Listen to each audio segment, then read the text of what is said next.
definition on an appropriate and valid standard at which all teacher candidates should be held. In some states, cutoff scores have been so low to make them meaningless, and in effect, teachers are supposed to demonstrate their proficiency by jumping over a hurdle, but the hurdle has been so low that anyone could jump over it.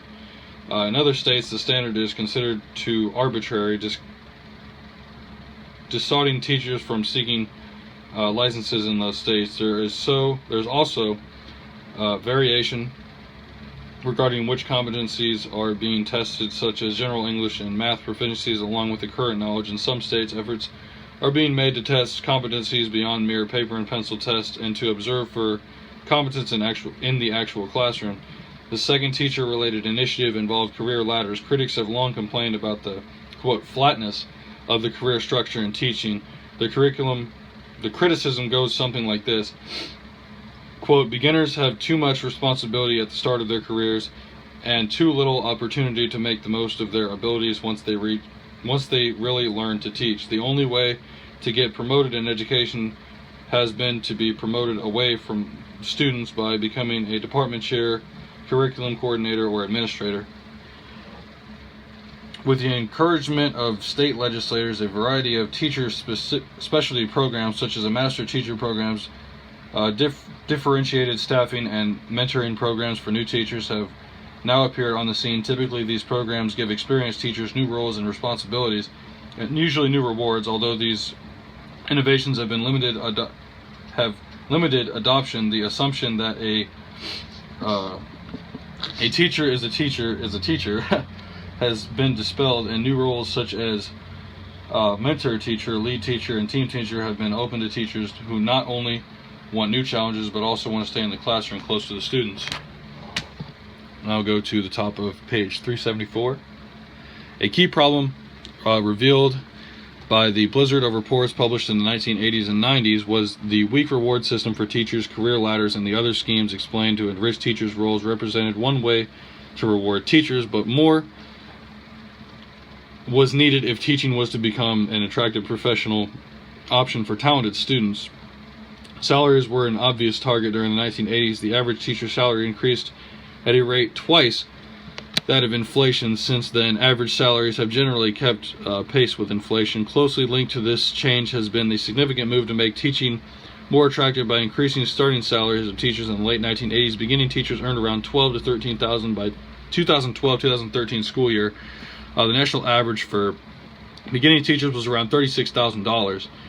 Meanwhile, various commissions and commentators continue to press for a higher salary, both for teachers entering the field and for experienced teachers all across the United States. The lockstep pay scale under which teachers were rewarded only 4 years of service and number of courses taken on degrees has been altered to allow performance pay, a form of recognition and reward for acquiring the knowledge or skills or for increasing student achievement. In 2007, 28 nationally recognized award-winning teachers came together and issued a widely held report, Performance Pay for Teachers, designing a system that students' excellence in teaching. Also, the Obama administration made pay for performance a strong plank in its race to the top school improvement plan. In 2010, however, supporters of merit pay plans such as a pay for performance received a setback with the release of a study of the National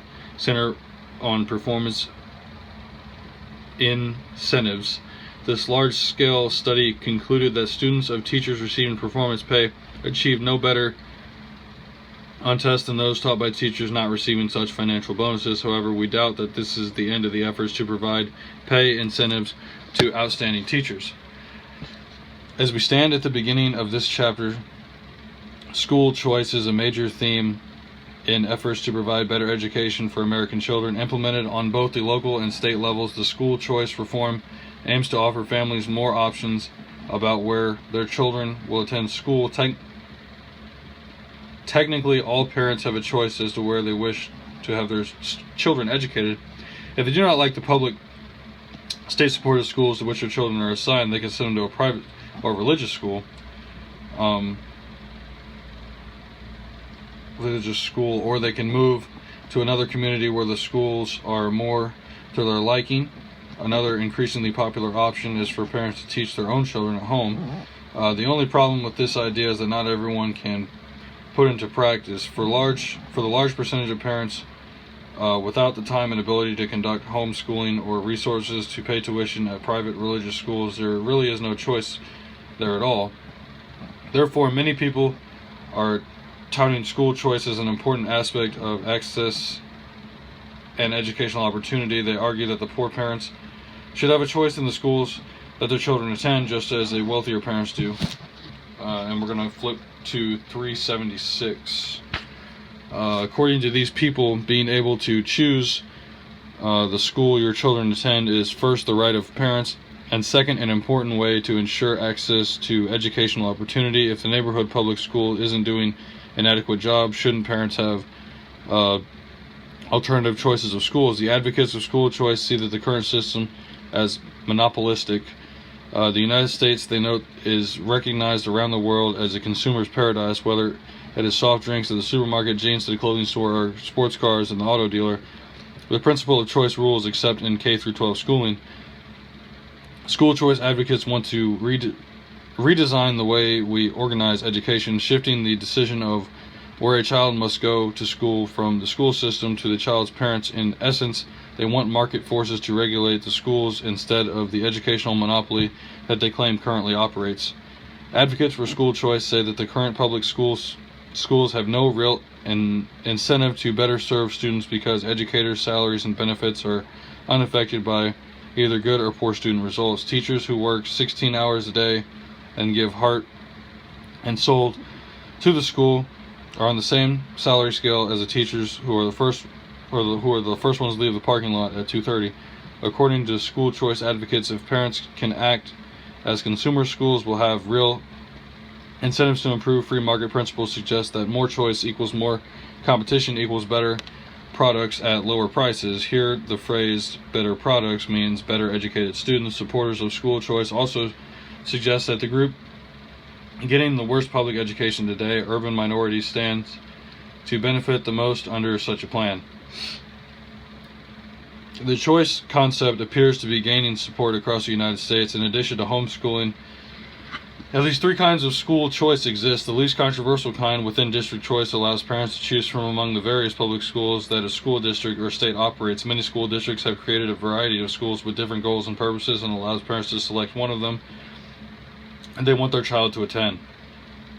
A more controversial and popular kind of school choice is the character school concept, which the most controversial kind is school voucher plans. The major political parties have staked out positions on the choice issue, with Democrats typically favoring choice within the current public school system and Republicans tending to support voucher plans. Although the teachers unions usually give only token support to charter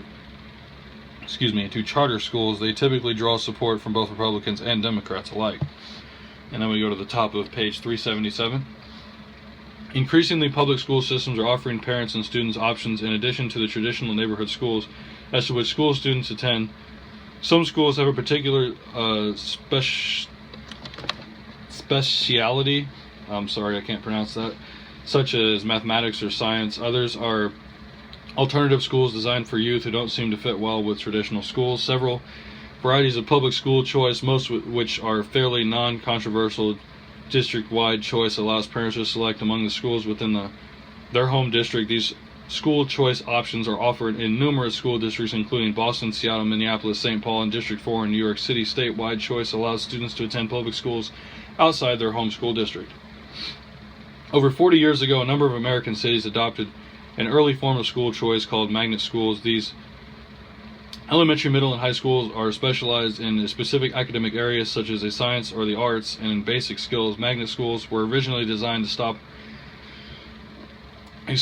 white flight from urban schools and to attract white students back into inner cities. Although still in existence in many cities, enthusiasm for magnet schools has been displaced by what has become the darling of choice advocates, charter schools. Charter schools are public schools with special privileges. In recent years, have brought a rapid growth in charter schools. In 2012-2013 school year, there were almost 6,000 charter schools in the country, with close to 5% of public school students attending a charter school. Teachers, administrators, parents, and community representatives who wish to open a charter school in a district negotiate an agreement with the school district and other agencies authorized to grant charters. As long as they meet the specifications of their charters, these schools are free to control their own budgets, hire their own consultants, design their own curriculum, and influence the school with their own educational flavor. These schools are, in effect, independent public schools. Typically, students are chosen randomly from those who apply to attend a particular charter school. Because they're independent, charter schools are usually have a strong element of site-based decision in which participatory decision-making is a mode of operation. In theory, the charter school's site-based decision-making provides everyone, teachers, parents, and students alike, with more to say about what goes on in their school. Excuse me. What goes on in their school. With a great degree of ownership and commitment to the decisions that are made. An example of a network for-profit character schools and knowledge and power program schools. It is shown the quote up close. The KIPP schools feature charter schools are judged on how well they meet student achievement goals established by their charter or contract and how well they manage their physical operational responsibilities. Although charters generally allow schools to run with substantial anatomy, the schools must operate lawfully and responsibly to highest regard of equity and excellence, or their charters will be taken away. In 2 decades, charter schools have been around. Many have failed due to the financial management and occasionally because of the embezzlement. Even more disappointing to charter advocates has been recent research that indicates overall mediocre gains by students in charter schools. In 2010, the U.S. Department of Education issued a report in which 36 charter middle, going to the bottom of page 378, schools across 15 states were studied. The report concluded that on average, charter middle schools were neither more nor less successful than traditional public schools in improving student academic behavior and school progress. Excuse me. We're going to go to the top of page 379. On the other hand, there are studies that show low-income and low-performing charter school students perform better in mathematics than students traditionally in public schools. In charter school, students are more likely to graduate from high school than attend college. Often, however, evaluations have been carried over by individuals invested in interest in either providing the effectiveness of charter schools and showing that they are ineffective and lack accountability. More time will be needed to tell whether charter schools will revolutionize public education or remain just a boutique innovation. States vary greatly in the ease with States vary greatly in the ease with charter schools may be created and in the number of restrictions and amount of anatomy these schools are granted. Okay.